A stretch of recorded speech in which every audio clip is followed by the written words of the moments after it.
You don't need to take this game hunting. Just take 2 of these. Hello and welcome to Big Jim Gaming.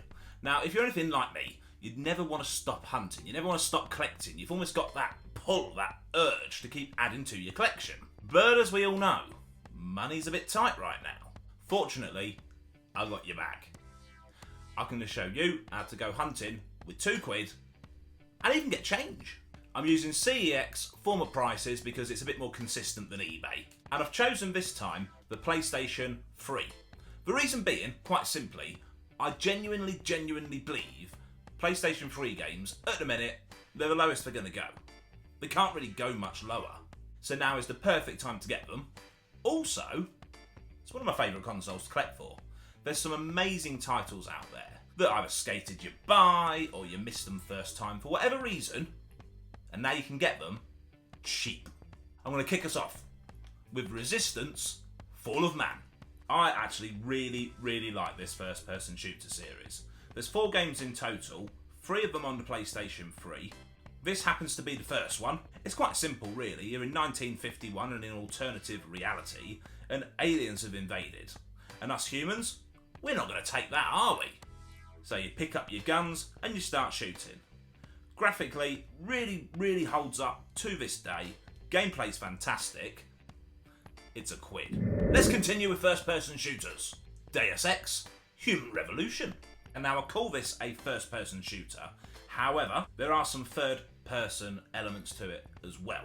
It's a really innovative game. This is actually the 3rd game in the Deus Ex series. It's a prequel to the original. Either do it run and gun or as a stealth game. In fact, you can actually get through this by virtually not killing a single baddie. You get open world hubs that you go between as well, and I genuinely think you should give this game a go. Now we're going to go from the future to the past in Dragon Age Origins. Yes, it's another £1 game. This is the first in the franchise of third-person fantasy RPGs.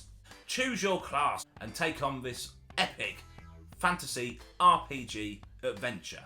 You've got a sprawling world, fantastic characters, NPCs, and of course, the baddies, as you journey across this war-ravaged land.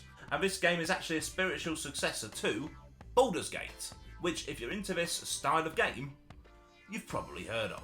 This is a first in the franchise, and I can almost guarantee, once you've played this, you'll be after the rest. Now we're going to go to my favourite game on this list. It was a must play and actually helped sell a lot of PlayStation 3 consoles. What am I talking about? Heavy Rain.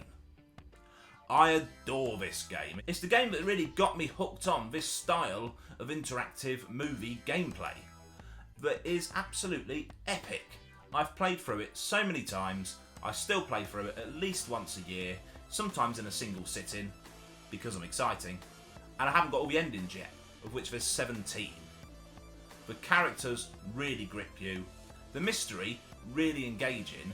It plays like your favourite noir detective thriller where you're hooked and you just want to keep watching because you know there's a twist coming but you just can't see from where.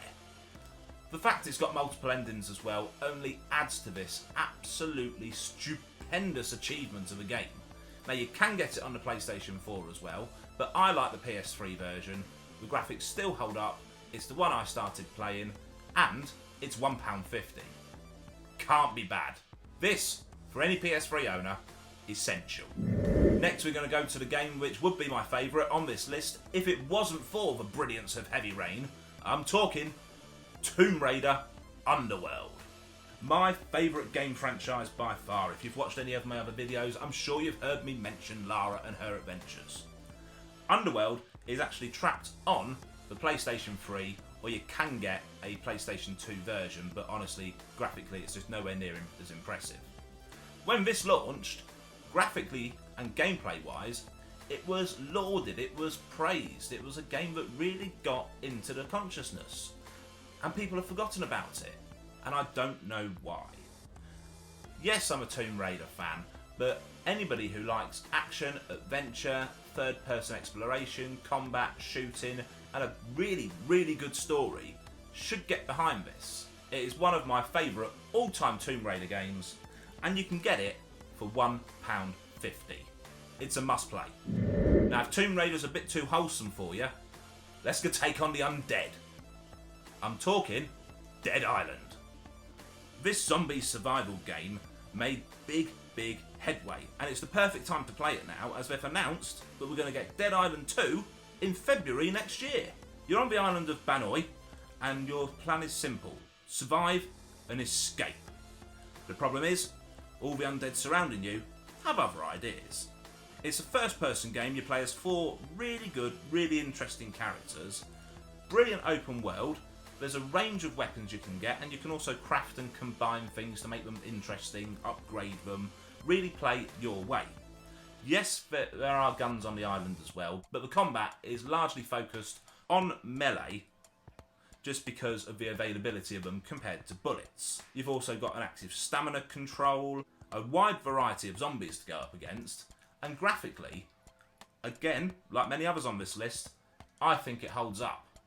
Yes, it's got 1 or 2 glitches in the game, but that does not detract from the fun you can have on Dead Island.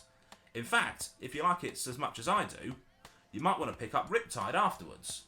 Both this title and Riptide are available for £1.50 each on the PlayStation 3. Right, let's go big. Let's talk big franchise. Let's talk Elder Scrolls 4: Oblivion.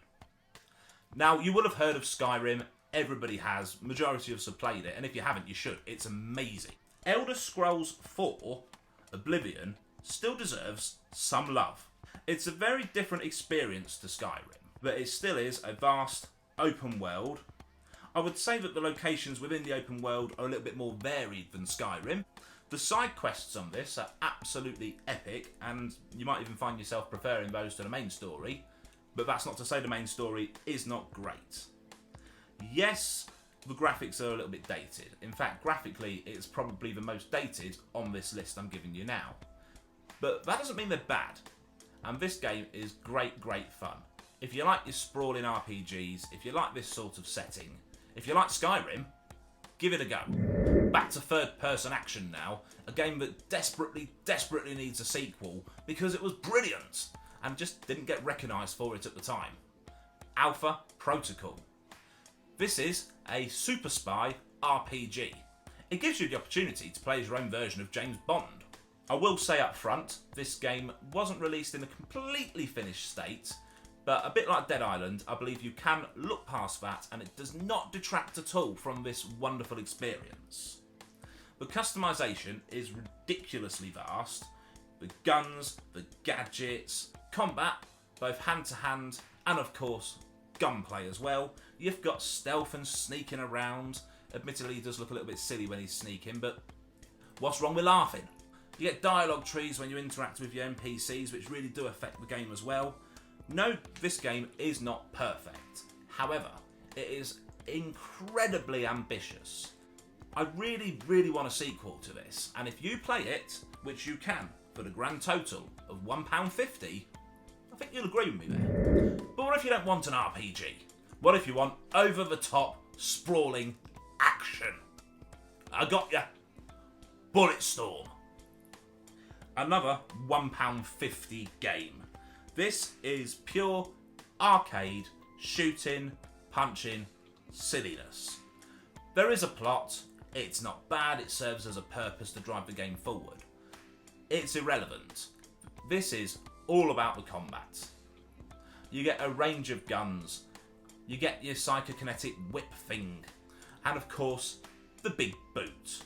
If you want constant, over-the-top, in-your-face, adrenaline-fueled action, this is the game for you. Give it a go. As I said, £1.50. This will give you hours of fun and entertainment, especially if you want a bit of a break from the more serious games that we see more and more of right now. That's not to say that all games with a serious theme cannot be fun, of course. How about Kane and Lynch, Dead Men? This is the first game in the series. There was actually 2. The second one's not bad, this is better.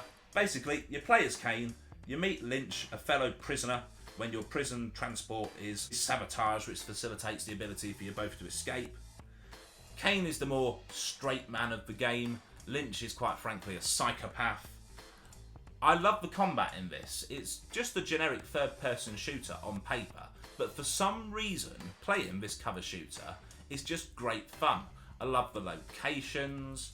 I actually really like the story to this as well. And again, it's pretty basic. It's a criminal's family is kidnapped and you want to get them back.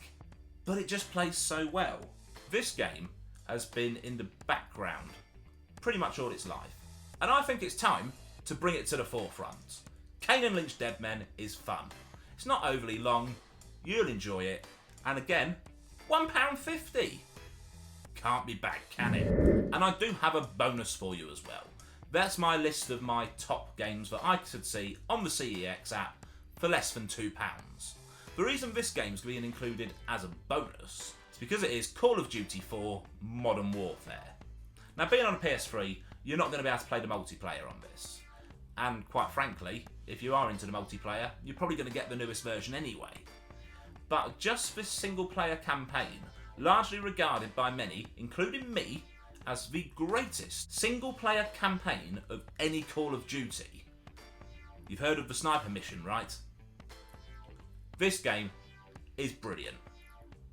It's £1. Yes, the campaign's only 5 or 6 hours, but it's a really good 5 or 6 hours. But what do you think? Do you like some of those games? Are you maybe considering buying a few? Please let me know in the comments. These videos are all about giving ideas so that we can carry on, enjoy our gaming, and save a few pennies as well. Also, I'd love to hear of any cheap games that you've spotted, because I'm always looking to add to my collection as well. If the PS3 is not for you, do not worry. I'm going to try and do one of these for each console that I own. I'm going to do the PS2 next. That'll be up soon, as well as many other videos. Hit subscribe, watch this space. I'll see you soon.